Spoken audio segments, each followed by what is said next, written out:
Oh, we have to bring up my favorite student.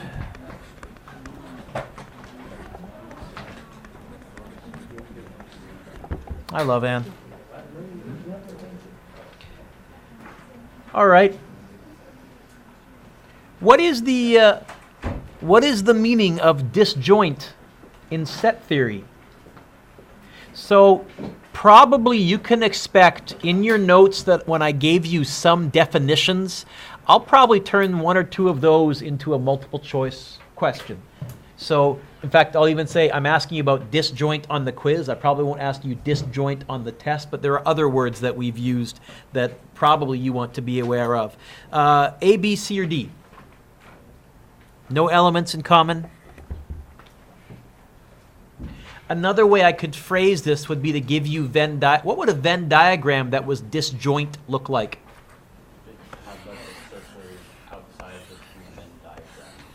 There's two disjoint sets, no overlap. Or you could have a circle completely out here. That's disjoint from the rectangle, no overlap. Yeah, all sorts of options. Okay. Sometimes the visual is better. Go take home quiz. No, we need one. I think you were here. Boy, oh boy, oh boy. We're back. Which statement is true? The English language and the French language are disjoint. No, there's some words that are the same in both. Hockey equipment and lacrosse equipment are disjoint. I suspect that there's some padding that's the same in both. Band instruments and orchestra. You know what? I think the disjoint is linear, quadratic's got a squared. There's no overlap. You're either quadratic or you're linear. I would say D. I think everything else has some potential over. Certainly band instruments and orchestral instruments, those aren't, trumpets appear in both, trombones appear in both. Hockey and lacrosse, I think you wear padding in both. So, given the following oh boy, okay. We have the universal set U, which is positive integers less than 20. That's 0, 1, 2, 3, 4, 5, 6, all the way up to 19 inclusive.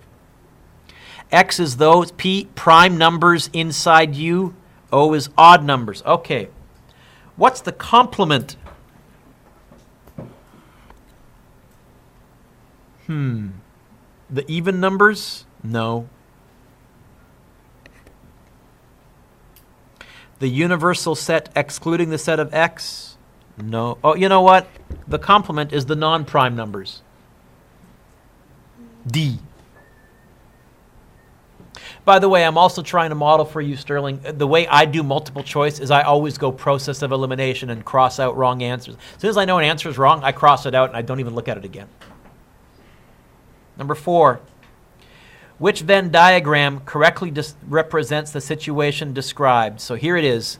The set M is all the food he eats. D is his favorite desserts. V is his favorite vegetables. F is his favorite fruits. Well, first of all, I think all the food he eats is that one. B is wrong. Okay, so it's A, C, or D. Which of these have overlap?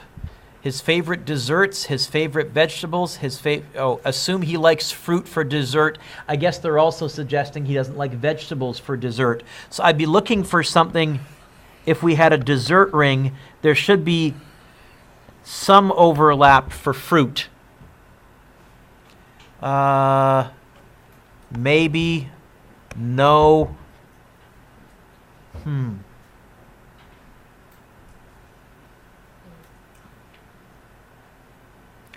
Would all fruit be inside dessert? Or no, see, I don't think that's right either. So my process of elimination, no, it's gotta be A.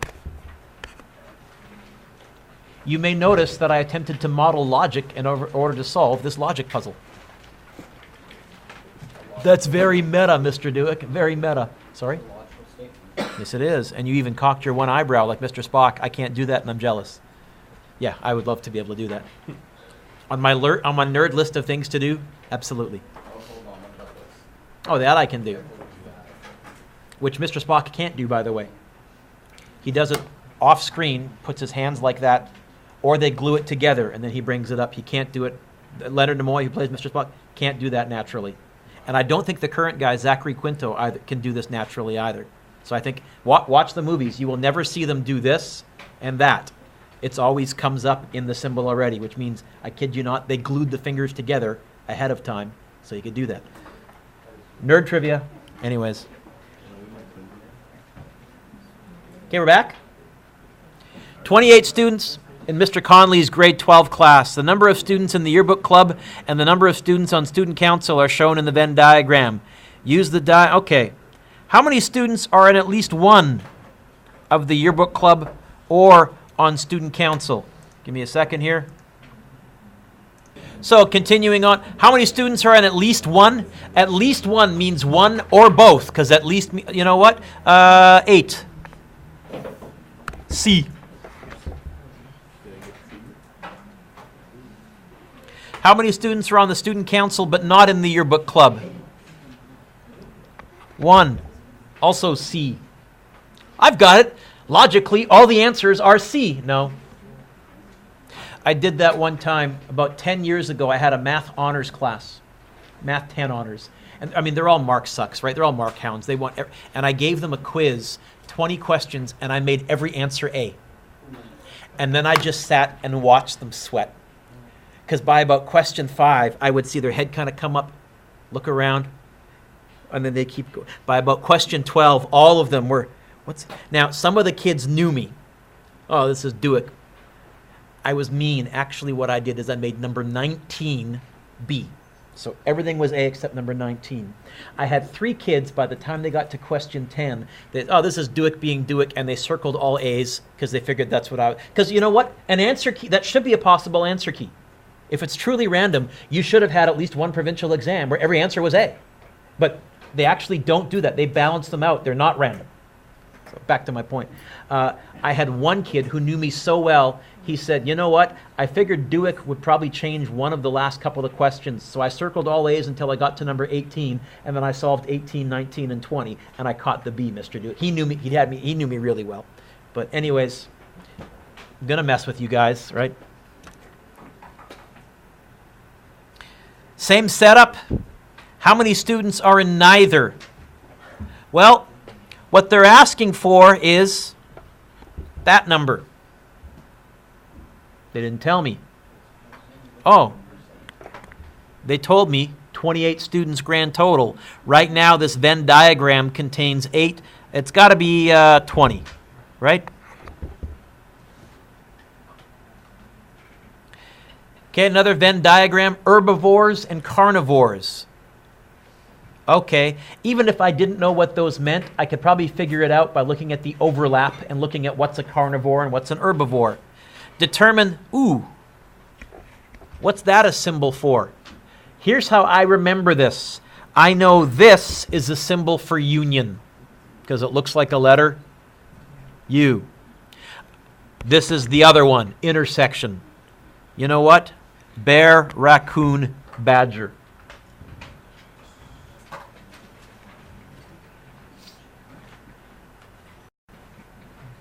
Okay. What would the set Bullwinkle look like? Bear and squirrel, right? No, that's too old for a joke for you. Okay, you guys never grew up on those cartoons. Consider the following 2 sets. Okay, which Venn diagram correctly represents these 2 sets? As I glance at the answers, I say to myself, really, if I can just identify the overlap, I'm probably partly home free. So I said, okay, which ones appear in both? This one, this one, this one, and I literally just circled that. I said, I'm looking for something that has those 4 in the middle, because those 4 appear in both sets. So I said, no. 3, 6, 9, maybe. No. Okay. Now, let's see if I can figure out the rest here. A is 1, 2, 3, 4, 5. A is looking maybe okay. Oh, C is also... wait a minute. What's the difference between answer A and answer C? That guy. So that's going to be the key. You know what? Right now, yep, C. C. Number 10, considering the following sets, find what's that? That's the intersection, the overlap. Nope. Yep. Nope. By the way, you'll notice what I do is I always start with the smallest set because it's less work. Yep. Nope. Yep. Nope. Nope. -6, 0, and B.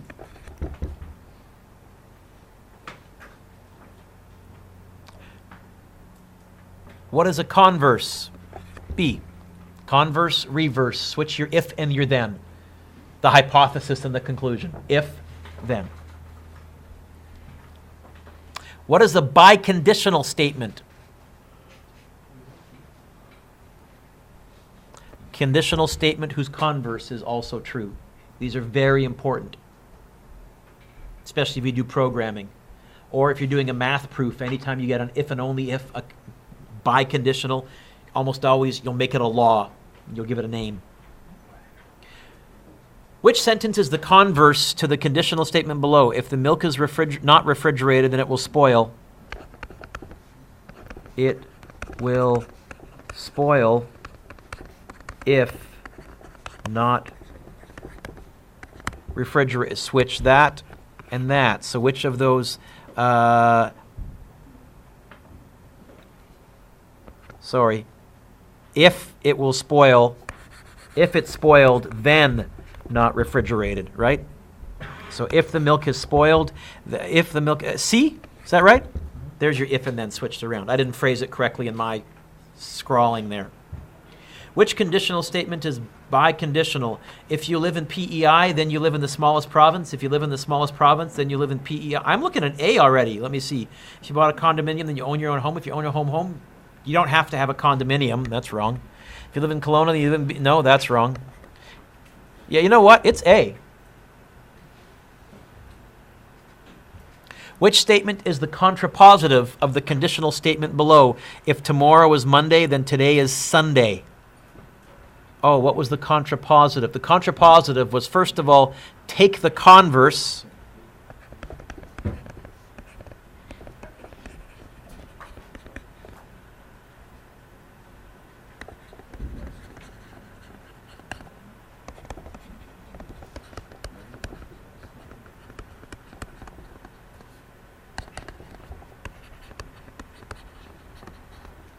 And then make each of them negative. If today is not Sunday, then tomorrow is not Monday. D. I remember that contra, that's the converse, so switch the if then. And contrapositive, well, what would the contra of a positive be? A negative, not. Now we get to the written or short answer section.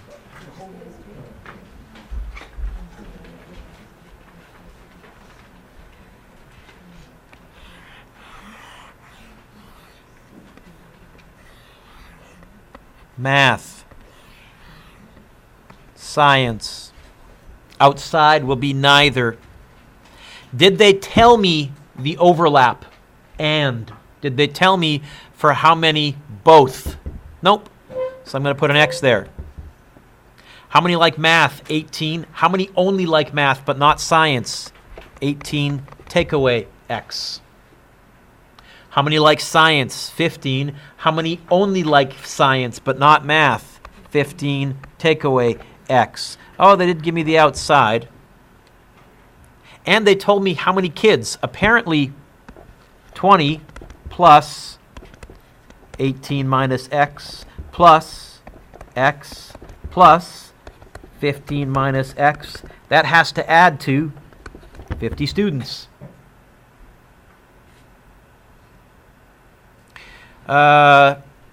Hey, these two X's cancel.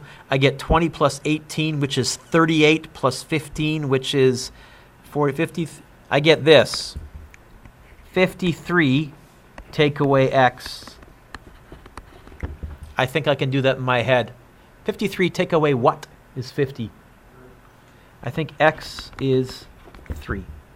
So,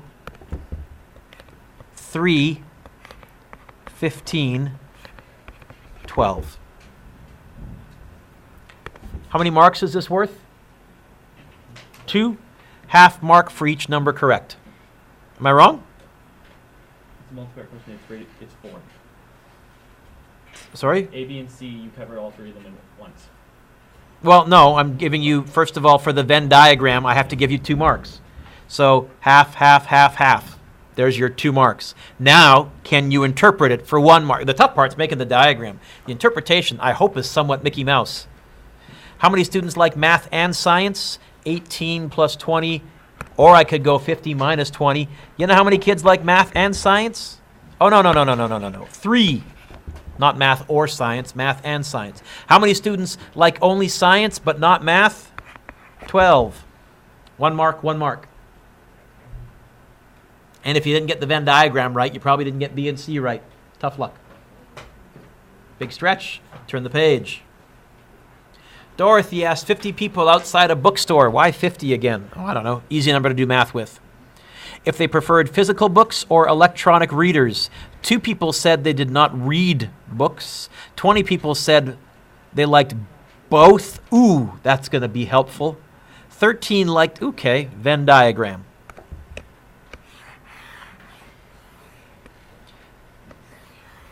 So we have physical books or electronic books. Did they give me the overlap? Oh, yeah. 20. 2 people said neither. 13 people liked only physical books. That's that. Oh, what's this have to add to? So you could do an equation, but I think I'm just going to do this quickly here. 20 and 13 is 33, 35. Is that the number that goes there? So 2 marks, 4 numbers, half mark for each number. Now I answer the question as well. How many people liked only electronic readers? 15.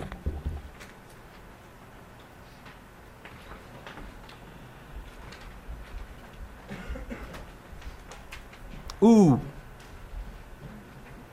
A 3-category Venn diagram. Little tougher. Let's see. Looks like I'm going to have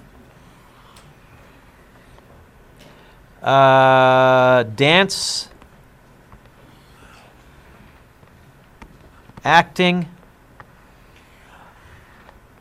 singing, oh, you know what? It says they're training in at least one, which means there is no neither. Everyone's taken at least one thing. Did they tell me all 3? Because that's where I say, when in doubt, you start in the middle, and if you don't know it, put an X there. Did they tell me all 3, the overlap? No, they didn't? Or is that a German saying, no? Oh, 9. I'll never get tired of that. Oh, I laugh every time. Okay. Then I usually work my way up, because usually working my way up is also working my way out. What's it say right above the 9 took all 3, Jordan? Can you read me the line above it? 25 took acting and singing only. Right now, I have 9 taking acting and singing only. That's got to be a 16. There's my 25. Right? What's the line above that? I've already got 9 taking dance and singing. You know what? 3. Oh, hang on. Sorry, Mr. Dueck. Wait a minute, Mr. Dueck. 25 took acting and singing only means they didn't overlap. I apologize. I read this incorrectly. I made a logic error. That would have to be a 25 goes there because they only took acting and singing. They did not take all 3. And 12 took dance and singing. That's got to be a 12. I'm not subtracting because that's dance and singing only. And 15 took dance and acting only. That's got to be a 15 there. Don't subtract because it says dance and acting only, not all 3. 50 took dance. 50, take away 12, take away 9, take away 15. I've already got those 3 in dance. You know what? 14 only took dance and nothing. 50 took acting. 50, take away 12, take away 9, take away 25. Maybe 15. You take away 15. 50, take away 15, take away 9, take away 25. I'm doing acting, which is 50. 50, yeah, you're right. I made a typo. Is 1? Whew. I was making these numbers up in my head trying to do the math, and I was worried I might end up with a negative, which, if that happens, you screwed up, not me. Oh, okay. 40, so 44, take away 12, take away 9, take away 25. Oh, geez, let's try that again. 44, take away 12, take away 9, take away 25. It is a negative? You're kidding me, Mr. Dueck. I thought you'd done the math correctly. Does that mean that you have to add 2 students to the equation?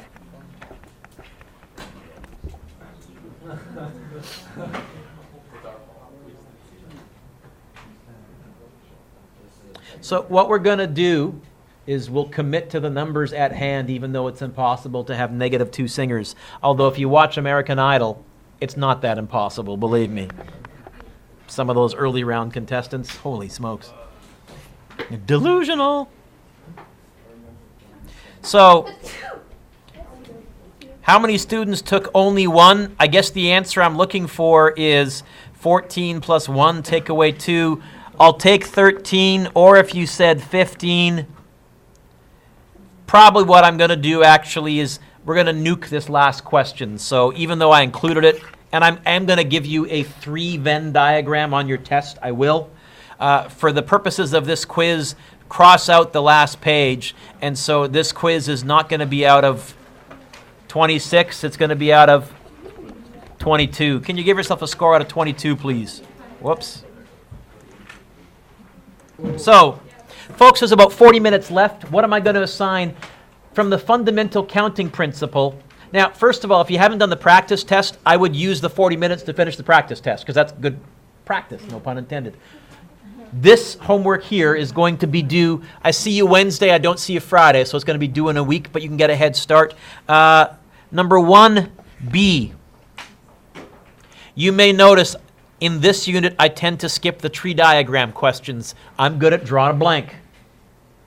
My dumb joke, but it works. 2.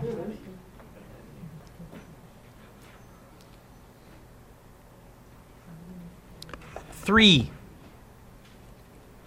4 is surprisingly easy, but it's going to seem tough. I always assign it, and I always end up going over it the next class, and people are out, oh! So I like that question for that reason. I'm not saying I like this question, I like this question. And it's, hey, sports. 5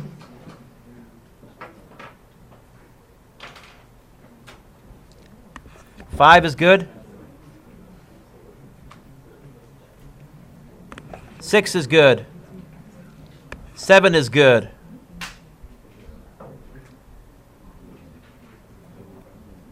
8 is good.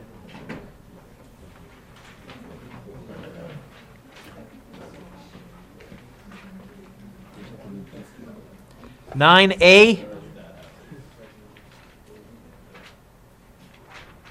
Actually, you know what? 9 all. We can handle all of 9. So 9A and B.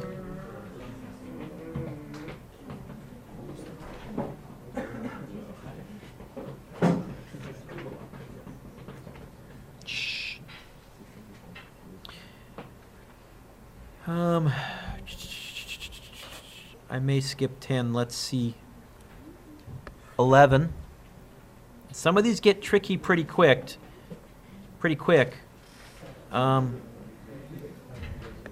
12.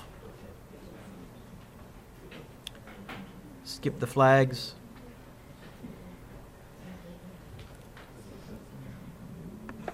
14. Now we come to some multiple choice.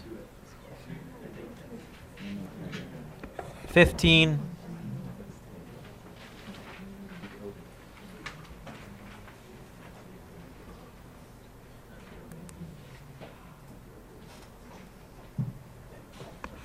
16, skip 17. Okay? Why so much? This is the fundamental counting principle. Really, this is going to be our fallback, Grayson. Whenever I come to a nasty question, what I'm going to do is I'm going to see if I can solve it using the fundamental counting principle, draw on a blank and Scrabble bags, and then I'll look for a shortcut. So you got 40 minutes. I was hoping to give you 45, but we're pretty close. Lots of time to work on this.